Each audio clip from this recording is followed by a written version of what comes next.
বাংলা টেলিপাড়ায় আবার শোকের ছায়া। চলে গেলেন বাংলা টেলিভিশনের জনপ্রিয় শিল্পী, যাকে টিভির পর্দায় না দেখলেও তার কণ্ঠে মুগ্ধ হয়নি এমন বাঙালি বিরল। বাংলা টেলিভিশনের জনপ্রিয় কার্টুন শো গোপাল ভাঁড় সবথেকে জনপ্রিয় বললেও ভুল নয়। সোনি ৮-এ সম্প্রচারিত এই গোপাল ভাঁড় শৈশব থেকে বর্তমানেও আমাদের প্রিয় থেকেছে। আর এখানে অন্যতম প্রধান চরিত্র মন্ত্রীমশাই। এতকাল আমরা এই চরিত্রে যার কণ্ঠ শুনেছি তিনি হলেন কণ্ঠশিল্পী রবীন সেঠ। 2022-এর আগে অবধি তারই গলায় কথা বলতেন মন্ত্রীমশাই। আর বলা বাহুল্য, সে কণ্ঠ আমাদের সবারই ভীষণ প্রিয়।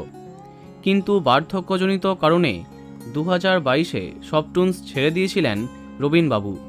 তারপর তার জায়গাতে অন্য শিল্পীকে আনা হয়, তবে আগের স্বাদ আর পাওয়া যায় না। অবশেষে গতকাল দুঃসংবাদটা সামনে এলো। দীর্ঘ রোগভোগের পরে প্রয়াত হলেন কণ্ঠশিল্পী রবীন সেঠ। আর মন্ত্রীমশাইয়ের গলায় তার কণ্ঠ শোনা যাবে না। বন্ধুরা, ভিডিওটি এইটুকুই।